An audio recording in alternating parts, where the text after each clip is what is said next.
นายสมรังสีอดีตผู้นำฝ่ายค้านกัมพูชาโพสต์คลิปอ้างทหารไทยทำรั้วลวดหนามลุกล้ำพรมแดนกัมพูชาที่จังหวัดอุดรมีชัย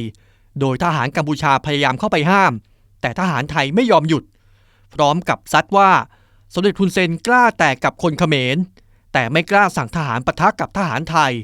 เพราะกลัวทหารไทยจะไปกระทบกับแพทองธารซึ่งเป็นบุตรบุญธรรมของสมเด็จฮุนเซนจนหลุดจากเก้าอี้นายกรัฐมนตรีไงนี้ไงที่ดับมวยคายมิถุนายนนำปีปอนมาให้ปรามบานในเราตีตั้งนองจระโอสมัยนำหมดจระแต่ดองมาไปหมดเยอะคือเราบานกำลังตีเฮียนไทยเราแต่บรรทอตัวการเพียบนองกาดะใส่ลัวคมปอดได้โดยมีการเรียงทุกใบจะมีการเรียงปีตีเฮียนขมายยังนากับดอยให้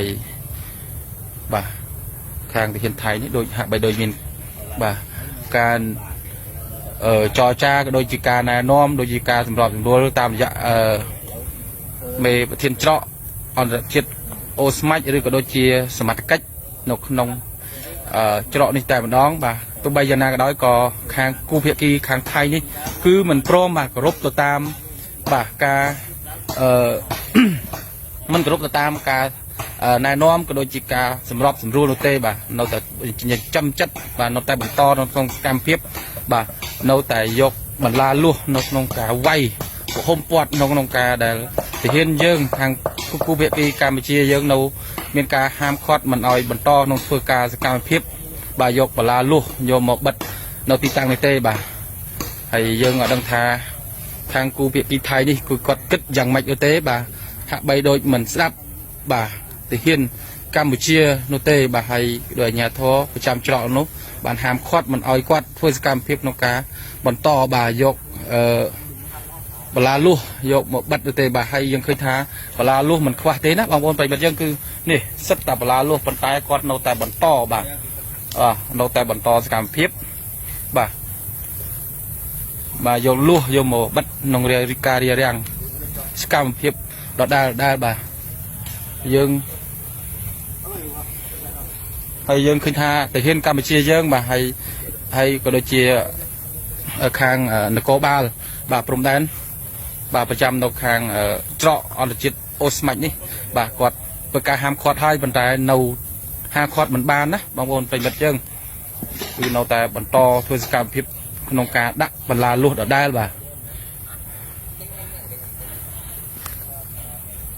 ให้สมัยเช้าพองดาธาทั้งไงนี่คือทั้งไงตีดับมวยคายมิถุนายนนำปีปอนมาไพ่ปราม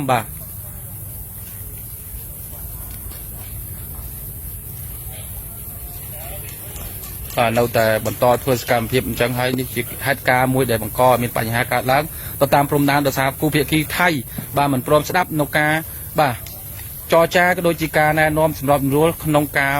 ชุบบรรทอขนมกาดักบ่งเรียปอนเซนจีมวยตามพรมด้านโดยสารเหมือนต้นมีการดอกไซ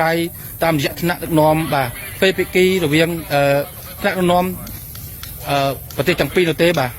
นี่ฮะใบโดยจิตเธอตัวไว้ตามตุ่มเนืองจัดแต้มน้องมาปริมาณยัง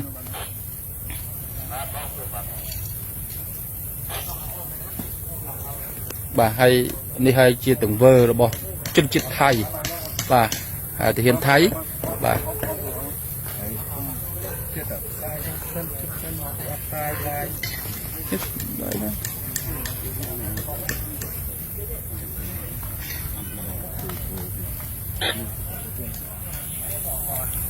ตั้งก็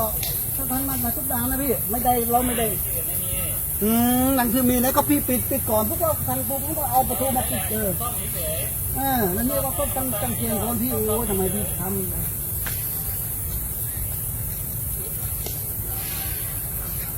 ประตูก็ทุกด่านก็มีทั้งหมดแต่ก็เราก็พี่ก็ปิดก่อนพวกก็ต้องทำปิดเหมือนกัน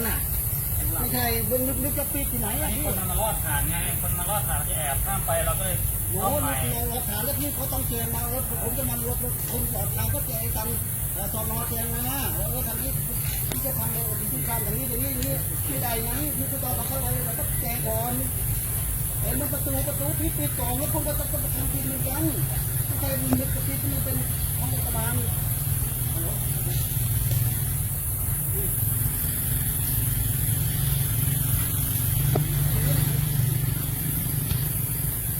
เราไปกดเกณฑ์ก่อนก็ได้อ่ะไม่ได้เขาไม่ได้ทำที่ไหนอ่ะเรารู้ว่าแค่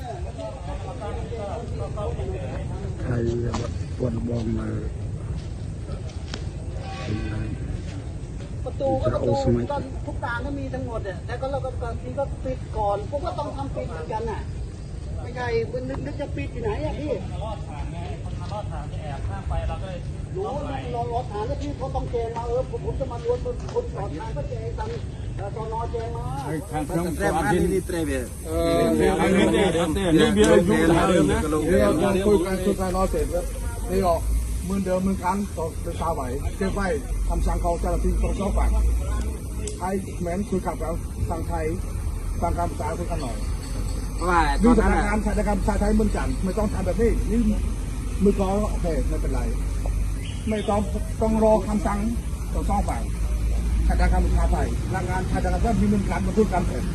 นี่ก็จะตามแต่เหมือนเดิมที่เราทำไหมก็ไม่ให้ทำหรอกทหารเหมือนกันโอนនៅនេះមកម៉ានអាប្រាំមកម៉ានម៉ោង 4 កន្លះពេលនេះបាទគឺភាគីថៃទាហានឈុតខ្មៅឡាយថៃបាទគឺវាយលបងបិទពេញទឹកពេញដីតែម្ដងបាទច្រកអូស្មាច់នេះបាទឥឡូវនេះកងកម្លាំងយើងកំពុងតែឈរត្រៀបត្រានៅកន្លែងនេះផងដែរបាទគឺបិទលបងថ្មីបាទ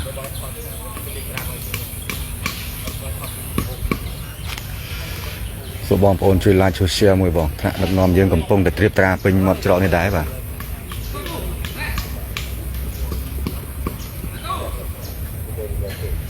ហើយดูคลิปจบแล้วฝากกดไลค์กดแชร์กด Subscribe รวมถึงซุปเปอร์แตงช่อง YouTube มติชนทีวีกันด้วยนะครับ